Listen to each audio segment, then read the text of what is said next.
नमस्कार, मैं स्वाति आपके अपने चैनल इंडियन माइथोलॉजिकल स्टोरीज में आप सभी का स्वागत करती हूँ। आज आपको माघ महात्म्य का 11वां और 12वां अध्याय सुनाने जा रही हूँ। यमदूत कहने लगा कि हे वैश्य, मनुष्य को सदैव शालिग्राम की शिला में तथा वज्र या कीट चक्र में भगवान वासुदेव का पूजन करना चाहिए, क्योंकि सब पापों का नाश करने वाले, सब पुण्यों को देने वाले तथा मुक्ति प्रदान करने वाले भगवान विष्णु का इसमें निवास होता है। जो मनुष्य शालिग्राम की शिला या हरि चक्र में पूजन करता है वह अनेक मंत्रों का फल प्राप्त कर लेता है। जो फल देवताओं को निर्गुण ब्रह्म की उपासना में मिलता है, वही फल मनुष्य को भगवान शालिग्राम का पूजन करने से यमलोक को नहीं देखने देता।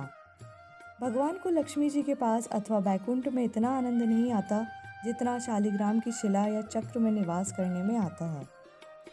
स्वर्ण कमल युक्त करोड़ों शिवलिंग के पूजन से इतना फल नहीं मिलता जितना एक दिन शालिग्राम के पूजन से मिलता है। भक्ति पूर्वक शालिग्राम का पूजन करने से विष्णु लोक में वास करके मनुष्य चक्रवर्ती होता है। काम, क्रोध, लोभ, मोह, अहंकार से युक्त होकर भी मनुष्य शालिग्राम का पूजन करने से वैकुंठ में प्रवेश करता है। जो सदैव शालिग्राम का पूजन करते हैं वह प्रलय काल तक स्वर्ग में वास करते हैं। जो दीक्षा, नियम और मंत्रों से चक्र में बलि देता है वह निश्चय करके विष्णु लोक को प्राप्त होता है।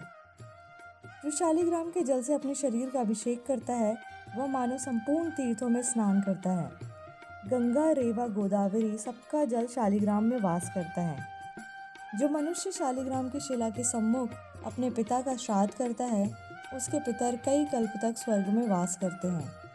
जो लोग नित्य शालिग्राम की शिला का जल पीते हैं उनके हजारों बार पंचगव्य पीने से क्या प्रयोजन।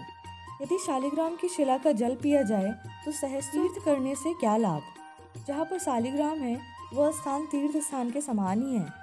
वहाँ पर किए गए संपूर्ण दान, होम करोड़ों गुना फल को प्राप्त होता है।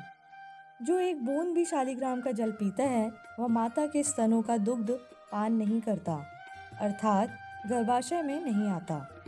शालिग्राम शिला में जो कीड़े मकोड़े एक कोष के अंतर पर मरते हैं वह भी वैकुंठ को प्राप्त होते हैं। जो फल वन में तप करने से प्राप्त होता है वही फल भगवान को सदैव स्मरण करने से प्राप्त होता है।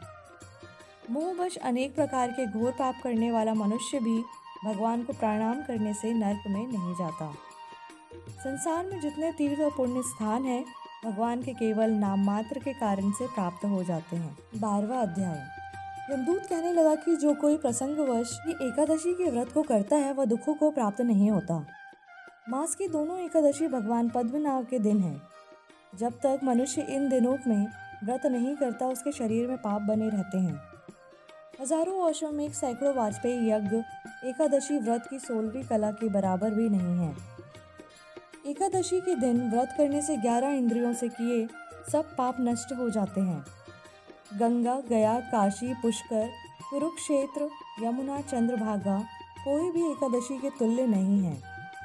इस दिन व्रत करके मनुष्य अनायास ही वैकुंठ लोक को प्राप्त करता है। एकादशी को व्रत और रात्रि जागरण करने से माता पिता और स्त्री के कुल की 10-10 पीढ़ियां उद्धार पाती हैं और वह पीताम्बरधारी होकर भगवान के निकट रहते हैं। बाल, युवा और वृद्ध सब तथा पापी भी व्रत करने से नरक में नहीं जाते। यमदूत कहता है कि हे वैश्य, मैं सूक्ष्म में तुमसे नरक से बचने का धर्म कहता हूँ।